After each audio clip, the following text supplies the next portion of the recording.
Good morning, everyone. I hope you're well. Let's stop sharing that screen. Sorry, we're a bit delayed this morning. There's been all sorts of fun and games behind the scenes here, trying to get ourselves live, but we are live, so that is the main thing. I can see it on my phone. Morning, Nicole. How are you? Good, Chrissa, you? Hmm. I'm good. I'm good now that we're live. That was a bit of like, squeaky bum time there then, wasn't it? It never plays when you want it to, does it? Always does the No. random. It's like, do you want to share to this page? No, I don't. I want to share this Zoom to Sunshine Support, please. So if you're watching this morning, guys, please do say hello. Hopefully you've been patient with us. Um, just sort my hair out. It looks a bit of a mess, doesn't it? You know, usual mother hair in the morning. Um, so if you're watching, do say hello. I'm going to try and keep an eye on the comments, although it doesn't always give me live comments.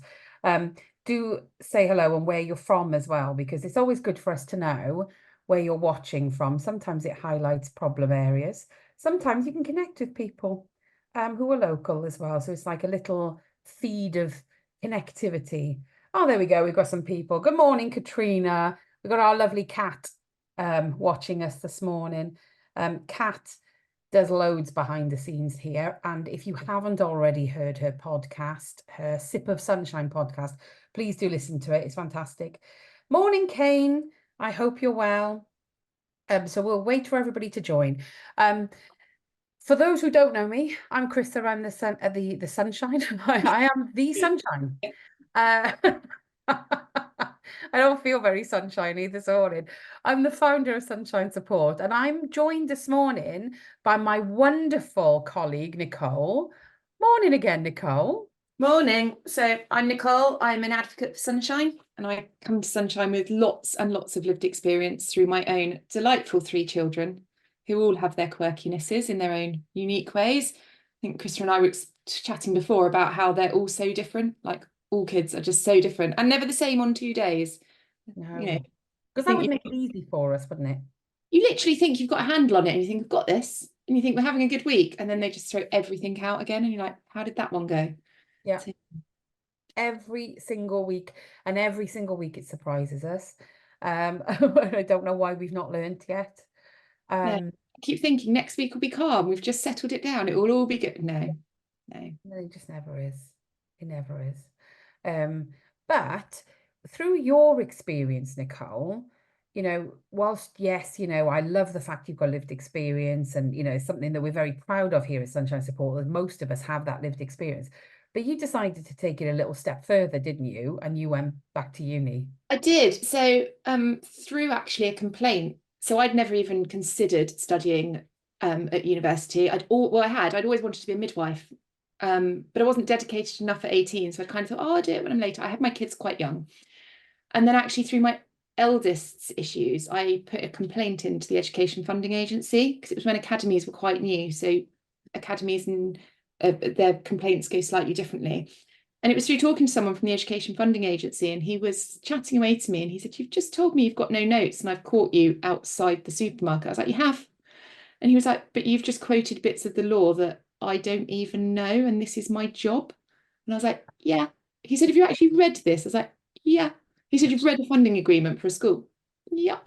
And the code of practice? Yep. And the Equalities Act? Yep. He's like, "That's quite dedication." I was like, "You're talking about my child." Yeah. So anyway, we saw the complaint through, and actually when the apology came through, he told me not to accept it. He said it wasn't good enough. Wow. And it was Christmas. It was 2 days before Christmas, and I turned around and said, "Do you know what? I'm going to accept it because I just want it done for this year." We weren't finished. We went on, and we ended up in the Royal Courts of Justice with the same school. But at the time, I was like, "No, I'm done." And he turned around and said, "That's fine. You're done with me, and you're done with my service." He said, "But please promise me you'll do something with your brain." I was like, "Okay." And I kind of mulled that over, and literally about 2 months later, I phoned up Open University and said, "What do I need to do?" I thought I'd have to do an access course. I never did A levels. I did a vocational course out of school. And they were like, "If you do an access course, you'll never come back and do your degree. You'll be so bored." And so that was it. I signed up for a law degree. Little did I know that my son was about to be permanently excluded. We were going to end up with him out of school. And then we were going to end up sitting in a car park 65 miles from my house for most of every day while we struggled to get him in. So I spent most of my mum loves to say that I studied my uni degree in Cambridge, not at Cambridge. I was in Cambridge. I was at a car park or in a garden centre, but I did do it We'll in. just milk that. Yeah. I Yeah, like you your think that's mum's great. way of thinking. It's Your like mum's you going studied into in marketing. Cambridge. I'm like, I yeah. love that. And the thing is, what I absolutely love is this is now your thing, isn't it? The law. You know, at Sunshine, we've got group chats behind the scenes. And whenever there's a bit of, oh, I wonder if there's any case law about that, or can we have some sort of further clarification on the law? Yeah, go to Nicole. Nicole What knows all the law. what I love more is that I found my niche on social care law. I never thought I'd like social care. I always hated it. And actually, since being with Sunshine, I've decided that I really love it. So more than that, I mean, more legal stuff, we'd go to Jess. We'd absolutely go to Jess. Yes, But kind of the social care stuff and the FII stuff and all of those bits, I'm like, yeah, I love that. fascinating. And It it's is. a really hard thing to find out about because there's not as much case law on it.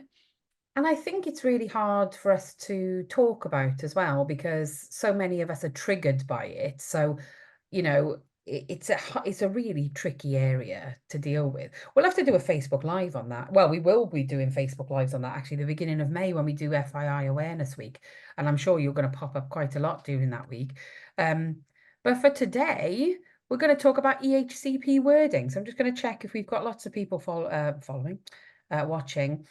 So if you have an EHCP and you're watching this, do get the EHCP out. Oh, we've got lots of people now. Oh, I can say hello to everyone.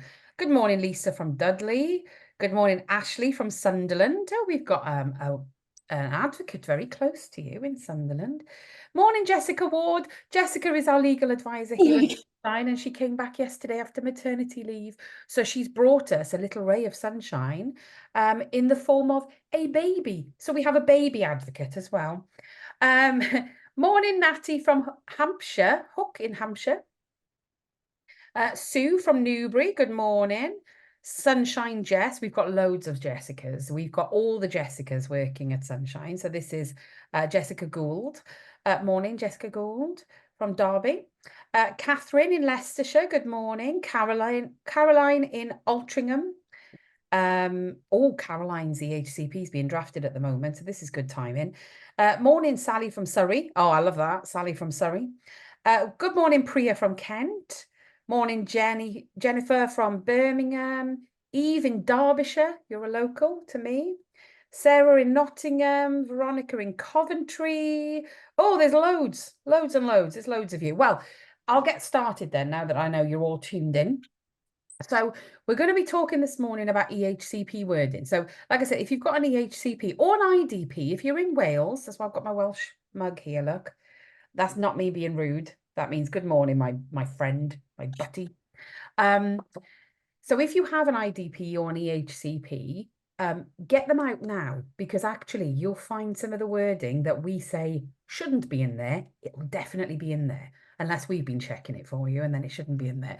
But come and do a little wording check with us. So like I say, continue to say hello, connect with each other on the chat. We're going to get talking, so we won't look at the comments for a little while. So Nicole, EHCPs, they're absolutely vital to get support for children, aren't they? But for those who don't know what an EHCP is or don't understand sort of how important an EHCP is, can you explain a bit? So an EHCP, so it's a document that's legally personalised to your child, and that's the key. It actually sets out in it what your child's legally entitled to. And I think this is where lots of parents get a bit lost because they think, well, we've had an IEP or we've had a like pupil plan. Yeah, that's great, but that's only what the school are kind of going to say they're going to do. Yeah. Whereas an EHCP is legally enforceable, and when bits of it don't happen, only certain parts, but when bits of it don't happen, you have a route to address that through the law to make sure that happens. And it also sets it out so that any school that your child goes to knows what they're doing. So if you move placement, it's very clear, or it should be if it's well written. And the thing is, so many people rely on the good word of teachers, don't they? I've come across, oh my God, I'm sure you have as well, so many parents who say, well, I don't think I'm going to need it at the moment because my school are really good at meeting my child's needs and they're providing a one-to-one or they're providing this and that. but it's not locked in, is it? So if the head teacher moves, or for whatever reason the school runs out of money, and maybe they've got a repair to do in the school and therefore their funds are depleted, without the EHCP they can pull that support, can't they? Exactly. Or a really common one that I found is that when that really good TA goes off sick and suddenly that person isn't in the class, and the parents come to us or talking to them just in the community, and you're kind of like, the wheels have just fallen off, it's all gone wrong. And you're like, what's happened? And they said, well, the class TA has gone off sick. And you're like, but if your child had a plan, that TA would have to be replaced. If your child has an EHCP that says trusted member of staff, they can't just go, oh, they're off sick. They have to replace them. And that's the really key thing. It's that it must be in place and it has to happen as specified. I'm not to say that every child that has an EHCP plan has it like that. You know, sometimes they're not followed, but at least you've got a way to kind of follow that through the law and get it in place. Absolutely. And I think, one of the biggest misconceptions as well is when, again, I come across so many parents like this, and I can say this until I'm blue in the face. Some people listen, some people don't. But by having an EHCP, it doesn't mean that everything's fixed and everything's, sorted. Because I think, I was speaking to somebody recently and I said, have you looked at the wording in your plan? Yeah, it'll be fine. The Senko's done that.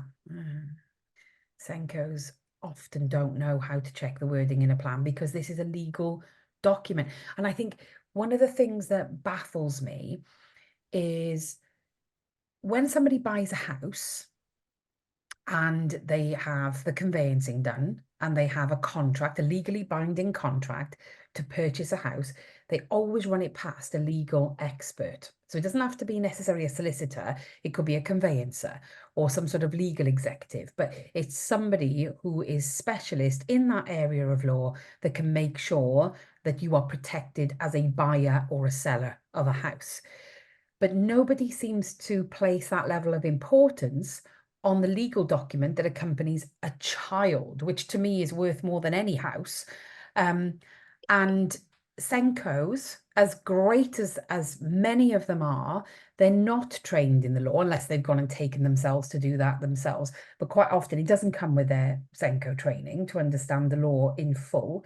They don't really know what they're doing in terms of a legal document because they're teachers. This isn't sort of poo-pooing Senkos or teachers. Using your house analogy, it's a little bit like asking the housekeeper whether the electrics and the heating will work properly. Well, yeah, they work. We use them every day. Well, okay, but that doesn't mean that they're safe and they're fit for purpose. It means they work in the moment. And it's that whole logic of Senkos often don't realise how much mopping up around a child that the school are doing, how much they're automatically doing without thinking about it, especially in primary schools. We see this a lot, that the school are doing lots of things. And it's only when you kind of go, well, write that down. And how often is that taking? And how long is it taking? Oh, look, hang on, your TA is spending half their time with this particular child. And that's great if they're doing it, but what's the knock-on effect to the rest of the class? And equally, what happens when that TA is off sick?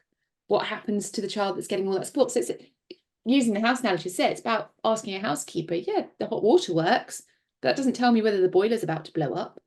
Exactly. So in a plan, you've got all the sections, A, B, C, D. What does it go up to? I? Yep, section I, K, because that's your appendices. But yeah, section I is kind of where we stop.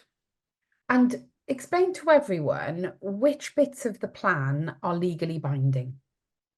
So the bits that are legally enforceable are the B, F, H1, which lots of people miss, and I. So B is your needs. That's where we need all the needs of the child set out really clearly, because if their need is in B, then there should be matching provision in F. So if it says that they have massive sensory issues, for example, in section B, you'd be expecting lots of sensory provision in section F. Section H1 is around social care and around any additional provision they need there. And section I is the school. Brilliant. So let's go back to B then. In terms of, you've just said B identifies the needs, so it should document the child's needs in full. Where does that information come from? So it needs to come from professional reports. So, and this is a really hard one to get across to parents quite often because they're like, but I know my child needs that. And I'm like, great. But equally, you could be asking for the world. We need it really clear. So occupational therapists, for example, educational psychologists, speech and language therapists, seeing more and more mental health practitioners. So we're seeing clinical psychologists and CAMs putting stuff in, because I think post-COVID, there is a bigger understanding that mental health is playing a part in young people's lives, and especially as children are realizing that school isn't the only option. You know, having been out of school for a while, they're realizing there's other choices. So it has to be a professional report, and it's really worth looking at those professional reports and seeing what they identify and making sure all the needs that are in it are put into section B. And what some LAs do is do strengths and needs, and you'd be amazed at how many things they'll cut a sentence short. One I loved in my own daughter's plan was that she could sit beautifully on the carpet and listen, and they put it as a strength. And I was like, oh, great. I don't think she can, but okay. So I went back and looked in the report, and the actual sentence was something along the lines of, she can sit beautifully on the carpet and listen as long as she's next to the TA with a fidget. And I was like, that's not a strength, that's a need. But they'd chopped sentence to fit what they wanted it to say. And you're like, it's really important that parents are looking at those phrases. So it's really important that when you get that EHCP, you look back at those reports and make sure that it matches. Yeah, it's almost like matching pairs, isn't it? That game you play when they're little, kind of, right, where is it here? Is it the same there? Is it in there? And it's a really long, kind of tricky job, because the reports aren't always easy to read, but it is really important, because if you're missing needs in B, then the provision's not going to be okay in F. And sort of going backwards a little bit, this is why it's really important that we get the reports right. So when you get the reports through from, so say, for instance, your child has an educational psychology assessment, and you get those reports through, if there's anything in there that you think that's not what happened, or that's not documented well, or where's the assessment attached to that? Because they do have, particularly with the lack of budget, lack of resources, we're seeing a lot of observational assessments rather than actual clinical assessments. But that's why I would always encourage parents to challenge the contents of a report if they don't agree with it fully, and if they feel that perhaps more assessments need to be done. Would you agree? Absolutely. And the other one we're seeing quite a lot of at the moment, and I was flabbergasted the other day when I saw it, is EPs that are not even meeting the child. So they're writing reports based on what a Senko says. And as you say, Senkos are very good at their job. But how can you assess the ability of a child if you've never met them? And I was like, that's again, a house thing. You wouldn't buy a house without having the surveyor actually look around it. You wouldn't let them do it off a picture. And all the house details that the estate agent's written, oh yeah, the house looks okay, that'll be fine. It's kind of, and that's not in the guidance, it's not in the educational psychology guidance around it. And it's just really bad practice. How can you assess? Because it's not only looking at where the child is now, it's where they could be with the right support. So it's that level of making sure they've actually set eyes on your child. And over Zoom, a lot of them were done during COVID. And although that wasn't ideal, that's at least something. But I'm seeing reports now that are written where they don't even know who the child is, never seen them. It's shocking. And what's really baffling, I noticed there was a big piece on the BBC yesterday about Surrey, and their delays with regards to finding ed psychs to be able to undertake the assessments. And what I find quite interesting is there are huge delays for ed psychs, both in the private sector and in the local authority sector. However, there always seems to be enough ed psychs when something needs to be challenged. So if a parent finds a good ed psych, and they're private and they provide that report, all of a sudden a local authority can usually find an ed psych from somewhere to be able to challenge that report, even though the second assessment is needed. So we don't need to have lots of assessments, do we?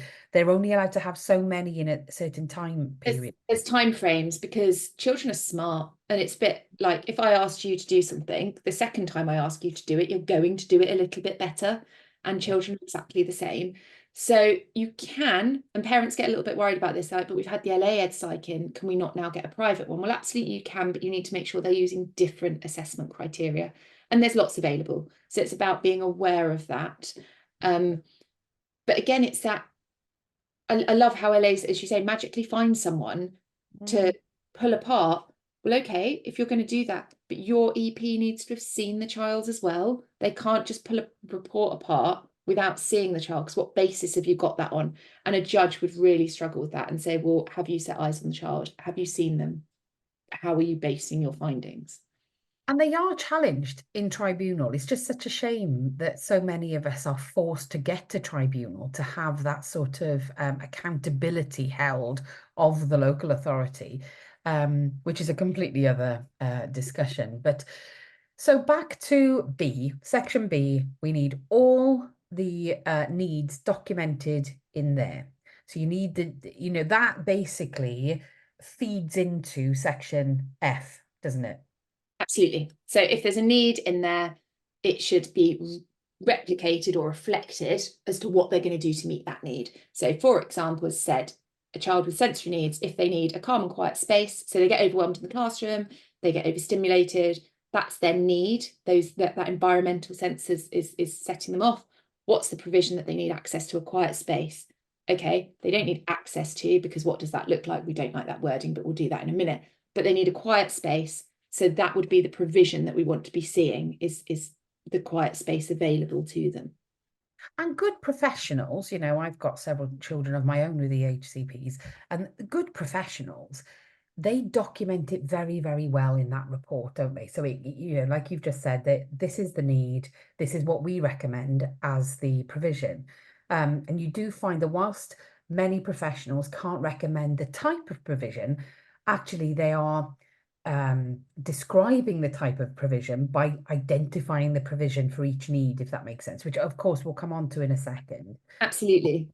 But this can stretch across, like you said, educational psychology, physiotherapy, CAMS, clinical psychiatrist, psychologist.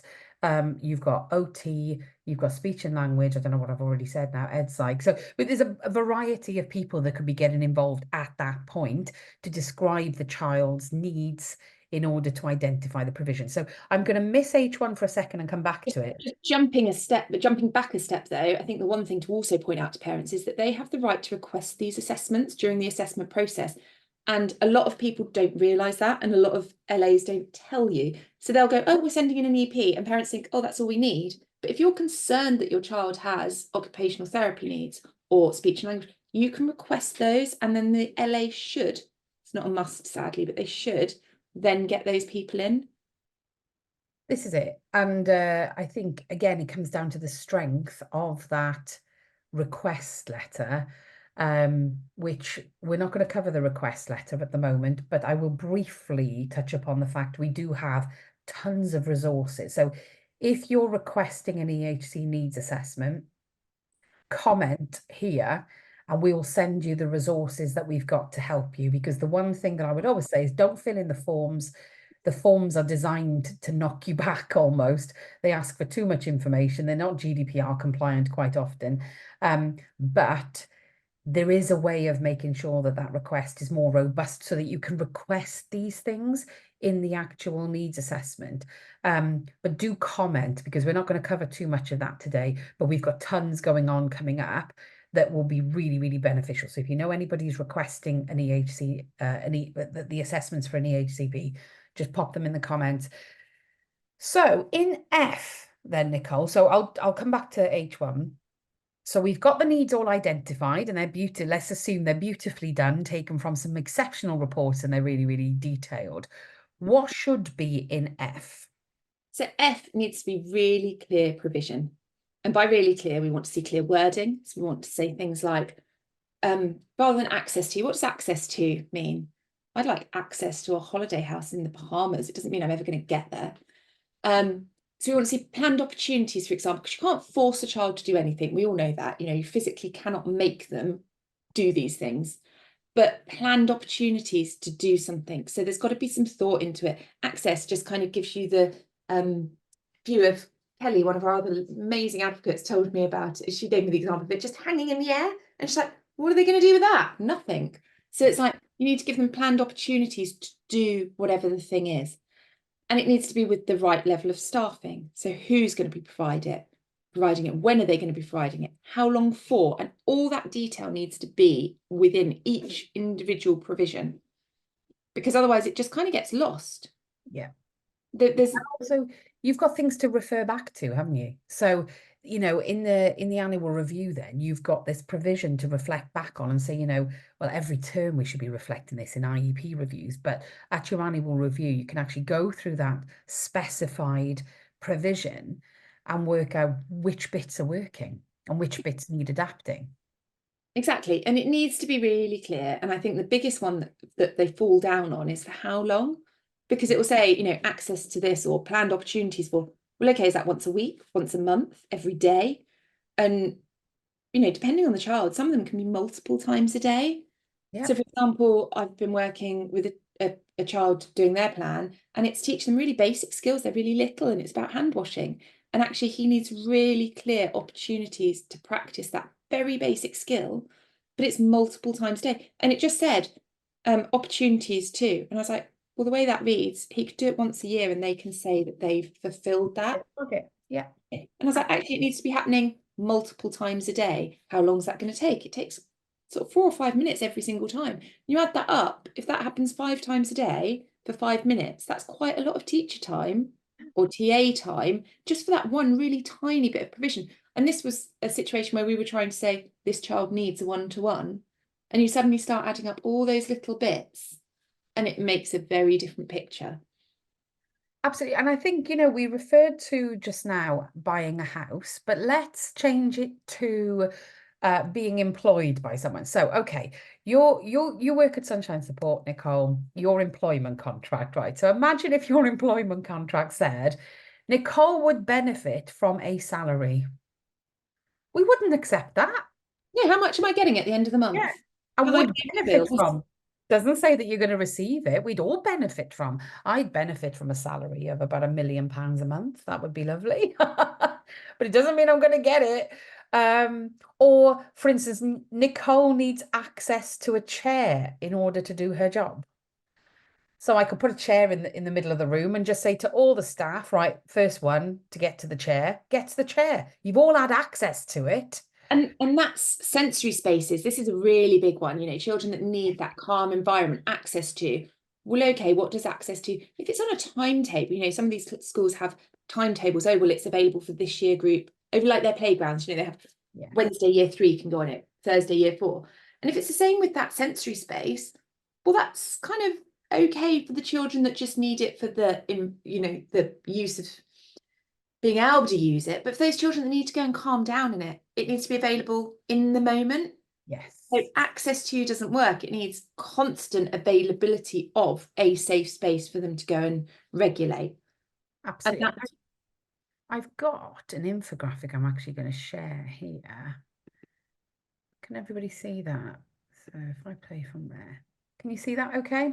Hopefully, I'm just going to check that that is definitely sharing okay. yeah, it is sharing. But here, or we can go through these actually, and we'll replace them with the better wording. Here are the statements you do not want in your plan. So do you want to talk us through some of these, Nicole, and describe why? Because a lot of people say, okay, I understand that you're saying this is not the right phrase, but number one, why is it not the right phrase? And number two, what do we replace it with? So we'll start with any available member of staff. Okay, so is the cleaner going to provide it, or the receptionist? You know, they're all skilled at their job, but they're not trained to deal with whatever the specific piece of provision is. For example, if I've got sort of speech and language provision in my plan for my child, I don't want a TA that's never done any additional training in speech and language to be delivering that. So we want sort of it to state a specialist TA with X level and what it's in. And it's really important because, as you say, it's that level of knowledge of knowing what they're delivering and being able to deliver it. We may want it to say all members of staff. So, for example, you know, if a child is selectively mute, we would want it to say in a plan that all members of staff are aware and that they allow the child to communicate in whichever way they feel best or most appropriate. Because we don't want lunch staff kind of telling them off for not answering if they're unable to answer. So it's being careful with that one. May require, that goes back to the salary or requiring. We want them to have sort of firmer availability of it may require, says that it will happen once or twice, or it might not even happen at all. So they do require it. How often do they require it? For how long? And who's going to provide it? What are some other ones? When necessary. Well, who's deciding when it's necessary? Is that the teacher, the child? Quite often children with additional needs might not even realise what they need, or they might do, but they can't vocalise it. That's a really common one. So the when necessary needs to be more specific. I'd want to be seeing times, frequencies, and sort of length of time. As if when available. Well, that's really annoying. I don't like that at all. Because it might never be available, and especially with budgets being squeezed. So again, you want to see the kind of how often. And small class, small groups. That doesn't tell me anything. What I class as a small dinner party, Chrissa might class as a massive one, or vice versa. So how many? What does a small group look like? Is it up to 4, up to 6, up to 8? How many members of staff? Because a group of 8 with 2 members of staff is very different to a group of 8 with 1 member of staff or with a TA. So it really does depend. But those words shouldn't be in them ever. And should in law is it's nice to have, whereas must means it has to happen. So I hate the word should, don't like it at all. It's one of my real bugbears. And I think you just quoted exactly why this is important. We have to remember this is law. This is about a legally binding agreement. And we need to make sure that if we reframe how we see these documents, they're not just a piece of paper that's helpful for your child. These are legally binding agreements that need to have the specific wording in, because you can't challenge it otherwise. If it says may benefit from a one-to-one, essentially, if that's not carried out, you can't really challenge that, because it doesn't say will receive one-to-one support throughout the day, including break times, including unstructured curriculum times. You know, we want to see wording like that. We need to see that it's specified and quantified. They're the 2 phrases we tend to refer to quite a lot, aren't they? Well, exactly. And so I've got an example here: regular speech and language therapy input as required. What does that tell me? Nothing. Yeah, nothing. But if it was written in a more legally compliant way, it'd be 1 hour direct individual speech and language therapy session per week with a speech and language therapist with knowledge and experience of the communication profile of the child.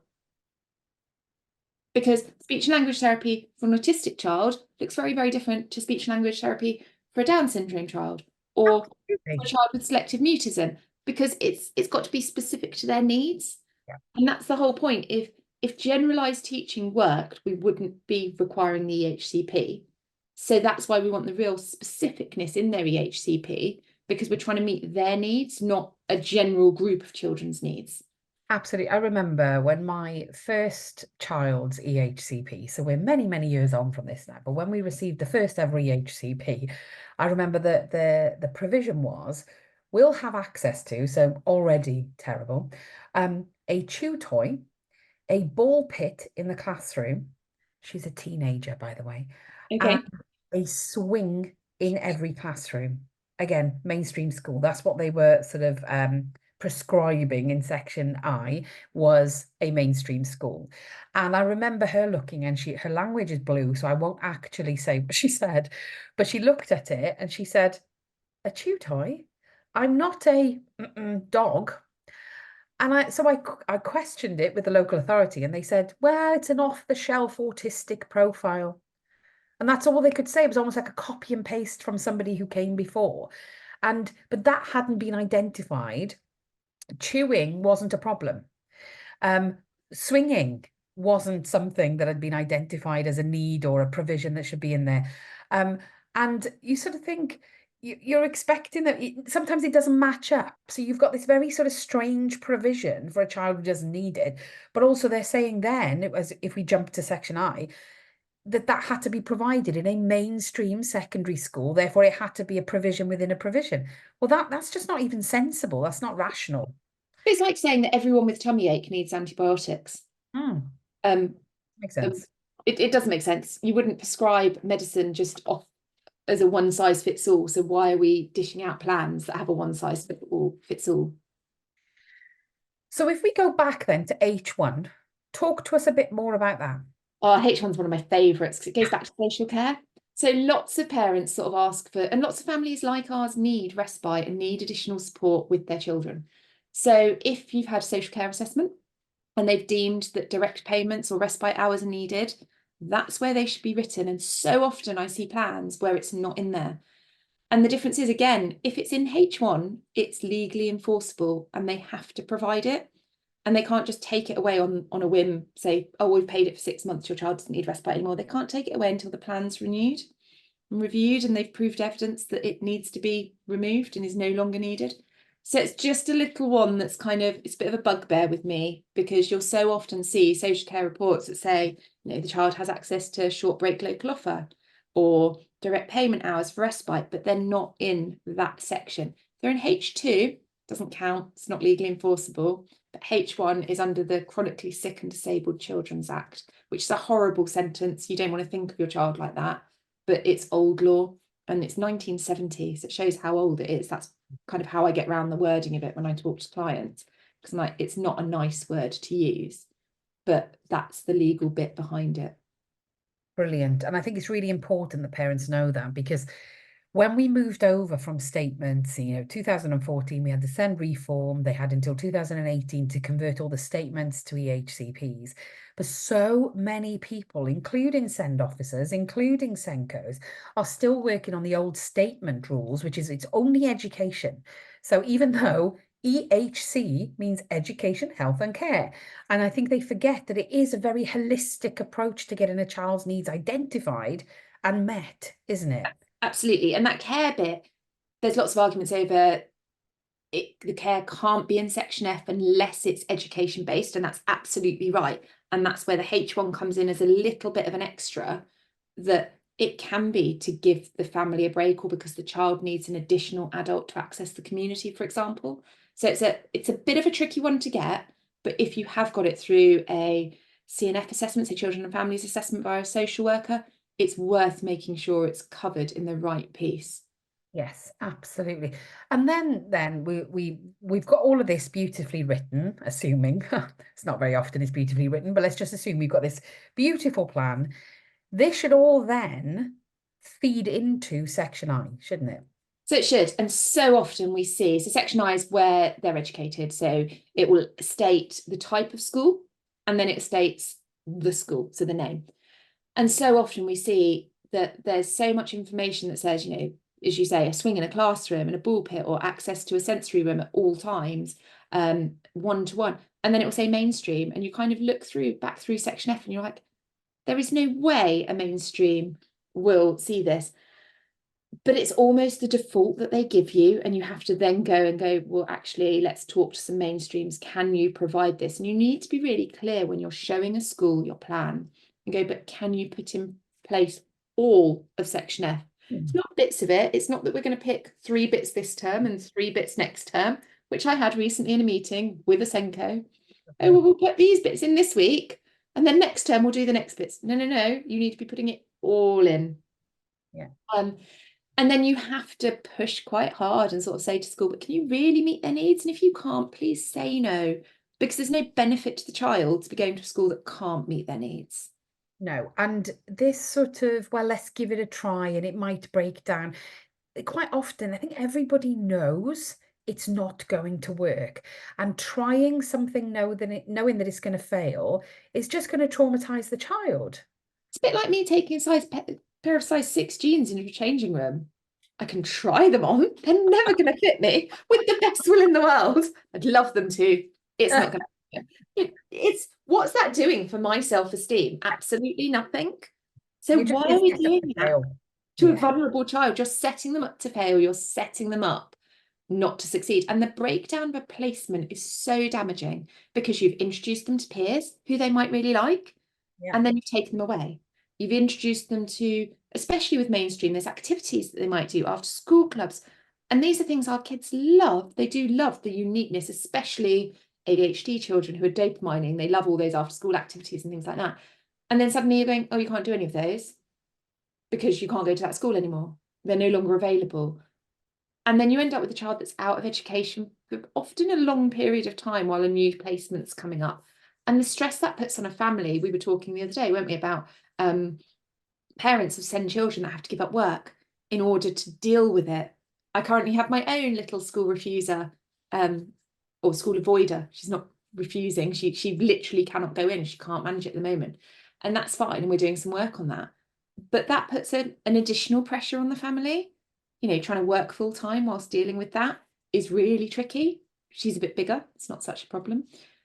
But it's, why are we setting our children up to fail? Would you start a job? Would you go and apply for a job as a HGV driver? Oh, just give it a go, Chrissa, you'll be fine. See how it... Exactly. No, and I think quite often our children are set up for failure. We see it every day, unfortunately, in the jobs. I mean, I try not to be cynical, but being realistic about this. We had a call this week from somebody who had been told that there was no option. Her child had to go to a mainstream school in September. It was a phase transfer, so going up to another level or another different type of education in September. And she said, well, we all know it's not going to work, but shall I just send them to prove it? We're like, no, no, no, no. We've got some time. We've got some time. We've got some time to work on this. It's all good. But we don't have to prove anything. We don't have to set our children up to fail and see them fail in order to prove something. And again, it comes back a lot of the time to those reports, doesn't it? Because the reports will tell us. Absolutely. And also having that strength to, I say this with clients all the time and parents, you know, be really clear on what you want and be really clear on that inner belief as a parent. You know your child as much as you're, and it drives me insane, you know, you can't put your view into section F because you're not a professional, but you are your child's professional and you deep down know, and you know what's right. And I think you've been on a really interesting journey with your children. I've done the same. And it's that knowing where they're best suited and sticking really firmly to that. Because as soon as you start to waver, the LA will kind of go, oh, but you might be willing to try. And actually, what are you doing to the child in that journey? Absolutely. And you know, I was reflecting on this the other day, and I think that I felt quite early on in my journey, as I'm sure many send parents do, like an absolute failure when I look back because I wasn't using the right terminology. I wasn't identifying the needs in a clinical fashion. It was more, well, she just doesn't seem very happy. She's exploding when she gets home. Well, I'm getting it in the neck. What's going on at school? Now, if I'd empowered myself, I mean, back then we didn't have the resources available like we've got now. But if I'd used the words, she appears to be masking. She seems to be overwhelmed. She's having a sensory overload. I'm identifying sensory needs. It would have given us a much clearer route to where we needed to be looking. Instead, I was getting hot-headed and just getting very frustrated, and it was fracturing relationships left, right, and centre, both sort of between me and the school, me and my family, me and my child. You know, it was just an absolute nightmare. But one of the biggest things, I mean, I appreciate that we're talking about the wording in EHCPs, but don't go into this blind. You know, there are so many resources. We've got tons of resources. I mean, our Sunshine Academy has everything you need to know about SEND. There's not much that we don't cover, is there, Nicole? Amazing. The resources on there are fabulous. And the webinars, I mean, you know that I love listening to them in the car, even though I've learned all this and I've done it all and I do it daily. I listen to a webinar and I'm like, oh, I'd forgotten about that bit. Or, oh, that's a different tip. Yeah. And I use them almost as podcasts in the car while I'm driving rather Yes. than watching them Me because it's brilliant. But there's always new stuff, like with the stuff that's on the academy, we've got new bits of research. So for instance, Libby Hill, who we absolutely love, Libby Hill, she's a consultant speech and language therapist who is just remarkable. But she's got a finger on the pulse on the bits that she's a specialist in. So PDA, we know if there's any updates to PDA research, we go straight to Libby Hill and she explains them all to us. She loves researching PDA. She loves learning more about it. She's so passionate about getting those diagnostic tools sorted because we're not there yet. But we know she's got a finger on the pulse. So if we've got Libby Hill for a webinar or selected mutism, she's fantastic at that as well. DLD is another one. So she updates her webinars with us at least once a year. So we've got the latest research on our Sunshine Academy. And it's just brilliant because I went on the other day because I was looking for something in particular. And being ADHD, I got completely sidetracked and ended up marking several of them for me to watch. So I'm now going through them, the same as you, in the car, just playing them in the car, because there's 5 of them that I thought I could really do with learning a little bit more about that, because I'm supporting or trying to support a family. I don't actually do any direct work, but I like to do stuff for friends, where, you know, a child presents in a certain way, and that might not be my forte, but it's just fascinating. And there's hundreds of webinars and quizzes and all sorts on there. Anyway, I could talk for hours about the Sunshine Academy. So what I'm going to do now, I'm going to come to the comments, because I think we've got quite a lot of comments. We won't be able to cover them all, but for the next, oh my God, yeah, got nearly 200 comments, so that's just not gonna. Okay, right. Okay, Charlene says the child's mental health comes first. I'm looking at a smaller school setting now. That often works, doesn't it? Just recently, we were contacted by a bunch of parents whose children weren't being very well supported at their very large mainstream school, primary school, and a lot of them were being well, not off-rolled, but off the record moved, if you know what I mean. It's probably best you move them. Can you put that in an email? No, I can't. That sort of behavior. And they were being pushed towards a small village school. However, that school still fed into the massive, big secondary school. So actually what's happening is those children were being told they're not welcome, and they're being pushed into a small school with no resources whatsoever. They have no funding for extra TAs or anything like that. The children were being set up to fail, but also they had no EHCPs, absolutely nothing. So that was just going to ruin the new school, before they then get passed on as the problem of the secondary. So it's really important that we're not just moving them to other settings. These EHCPs are going to protect them, aren't they?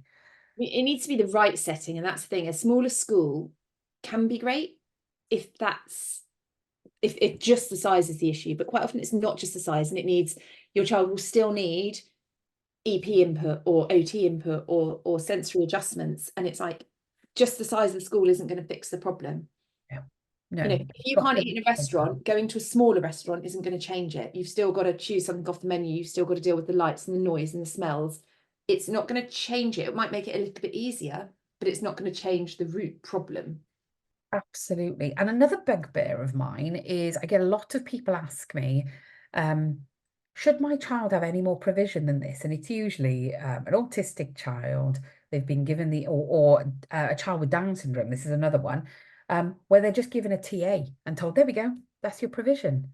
But the TA literally holds their hand, literally just holds their hand. It's not teaching them anything, is it? And it's No, also not addressing the issues. So what are the absolutely. child's root problems, and what are we doing to address them? If the child's got issues with toileting, for example, what are the steps to encourage them to independence? If they're struggling with dexterity, so are we doing, going back to really little children, bead threading and activities that actually support that, may need to carry on for longer in order for them to build up those skills. And you can make it age appropriate. A ball pit, as you say, for a teenager is not the greatest plan, but an outdoor assault course that builds up her sensory needs and the need for that feedback. I remember an amazing school that I visited once that had one of those enormous TP triangle wire and like spider's nets. And they used to race the kids up there daily, TAs and children. Fantastic. My own child might have hidden his TA's trainers at the top of it once. But, but that was their feedback.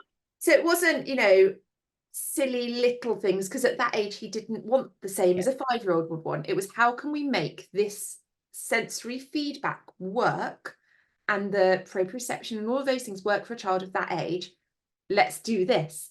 And it's good schools and good plans will have that written in. Absolutely, absolutely. Okay, Sue says, can you please advise on how often assessments should be carried out? Our assessments were carried out by the local authority in 2022, but needs have now changed, so section B is outdated. Depends on the age of the child is part of it, because obviously a 12-year-old changes less than a 5-year-old. We tend to say that reports have roughly a shelf life of 18 months 2.5 years approximately. But again, it depends. You can request a reassessment. It doesn't always have to happen. And sadly, we're seeing plans with reports that are a lot older than that at the moment. Yeah. Because there's just not the funding. No, it isn't. And I've noticed somebody's gone back and answered that and given a different answer to us. But they just to clarify, the person who's advising that person there in the comments isn't part of Teen Sunshine. So if you want to have a chat about that, do get in touch, because we probably need a bit more information in order to understand it. Yeah, it depends on the age of the child, a lot of it. Charlie says we've had to pay for an ed psych and have an OT assessment on Thursday, and we're seeing this more and more, aren't we? I mean, it's an ever growing problem. It's a real tricky one because, number one, we shouldn't have to, and I get that. However, as parents, we want the very best for our children. A lot of parents don't have difficulties or don't have a problem with buying expensive trainers and things like that. I appreciate that not everybody can, but a lot of parents don't mind doing that, or buying a holiday or buying a new car. I remember we went without everything in order to fund the assessments for one of my children, and she needed a lot of assessments. But we were driving around in a car that I felt like Fred Flintstone. We had to run just in order to get it to move. And I remember Tom and I just, there were some nights we didn't even eat. We've got several years on us, so we're all right. We've stored it just here, and just here. But I remember going without significantly in order to fund these assessments. And I'm not advising that people go without food. That's absolutely not what I'm saying at all. But sometimes you've just got to pull that belt tight in order to get the best for your child. And I know you've been there as well, Nicole, because we're very similar in the way that It's a journey, and especially when you're trying to sum up which ones you do first as well. When you've got multiple children, it's like, which report is going to give me the best for what I need? Am I looking at speech and language? Am I looking at an EP? I would always say that out of all of them, the EP is going to be your biggest kind of rock in that plan, because they'll pick up on bits of everything. And if I've very successfully argued quite recently over an EP having picked up on speech and language, and an LA saying, well, they don't need that. And I'm like, well, it's very clear they do, because look at all these issues within this report. And then we've got the speech and language therapy assessment. So that would be the one I'd spend the money on if I could. But don't be afraid to push back as well. When LAs are saying, no, we won't assess with an EP, or we don't have any available, we've got the wonderful Jess who writes our lovely PAP letters. Yeah. And she's been amazingly successful at getting those and getting EPs actioned. I had one client that we were being told it would be almost a year for an EP. I'm like, this is ridiculous. And magically, Jess papped them, and it was much quicker, within weeks, in fact. Strange that, how that good old letter just hurries them along. This is an interesting point. So we've been talking about the important parts, and I need to be very careful what I say here, because we've been talking about the legally binding part of the EHCP. There are other important parts that are important to the parent, and of course they're important to the plan. They're not legally binding. In fact, I tend to overlook them in my plans because nobody reads them anyway. But it is a very valid question. So Catherine says, my daughter has for the first time been able to put her input in, but I've received the draft and they haven't added her voice and thoughts at all. And it is so disrespectful when you can get a child to a point where they want to put that in. I know with my child, it's just very negative. She'll say, I hate school and I hate my teachers and I feel like it's a prison. Strangely enough, that never gets added into the EHCP. Yeah. So you're referring to Section A. And you'll see plans that have Section A that's a paragraph. You'll see plans where you have Section A that's like a novel. Yeah. Because what some parents think is that if it's in Section A, it has to happen. So they'll give loads of really clear advice over their child, and you're like, but this doesn't have to happen. I refer to Section A as being a bit like a book jacket. If I walk into WH Smith's and I'm trying to decide between 3 books, I want to know a bit of what it's about. So I want any kind of member of staff who might not have all the time to read the entire plan to be able to pick up section A and get a really clear idea of what my child's like. What do they like? What do they don't like? And if your child's views, and they're old enough to give their views, and not in section A, I would be going back to the LA and saying, why not? Why have you ignored these? This is meant to be a child-centered process. Therefore, my daughter's old enough to contribute. She wants her voice heard. Please, can you revise that? And it absolutely should be included. I think it's I remember challenging a local authority. I ended up kicked out of the meeting, but I challenged a local authority in a group setting several years ago, where I said, can we address the elephant in the room of the child's voice matters? Because it doesn't. And they were like, oh, Chrissa. I said, well, it doesn't matter. The child's voice only matters if it fits the narrative of the local authority. Because actually, a lot of children will stand up for themselves and say, I hate school. This is not the right provision for me. And they're like, oh, bless them. Their voice doesn't matter. And so it matters if they say, I love school and I love what the local authority are doing for me and everything meets my needs. Oh yeah, we'll put that in. The voice really matters when it fits our narrative. And I don't think, when they're doing sort of group consultation work and they've got somebody like me in the room, and there are plenty of me's around the country who are happy to contribute, they don't like being pulled up on those things. And it's really frustrating, particularly when you've got a child who really wants to have an input. And that plan belongs to them. They should have access to all of their plans when they're older if they wanted them. And this is one of the things I bring up, particularly with one of my children, is how things are recorded about them. I'm like, they have access to that when they're older. And when they read back, your inaccuracies over events is really important. So do challenge it and do question why they're refusing to put it in. If they're saying lots of negative things about school, that might be partly why, but also work with your child on how they could word it, not necessarily to say that school's brilliant, but what is it that school need to provide? Look at it, that what would make it easier, not just I hate school. Well, okay, what do we dislike about school? What is it that we struggle with? What do you need? So kind of a pros and cons. I struggle with these things, but it makes it easier when school do these things. So and it doesn't have to be, you can do it in lots of visual ways. I've seen it being done so beautifully. I remember Kathy Long doing this with somebody that I was working with, and she did a lot of visual based stuff. And then she said, right, if I write this up, we can photograph what we've got, we can scan it so that it's all accurately recorded. But if I write this up, should it look like this? And so she's sort of describing exactly what they've actually identified visually. And it's a beautiful way of doing it. So it doesn't have to be in a sort of legal format. It's the voice of the child, however that looks, sounds, appears, it doesn't matter. So this is an interesting question. So we'll be going probably after this one. But Louise says, my son is on the MAAT pathway. He's 6 years old. He's got toileting issues, sensory and obsessive behaviours.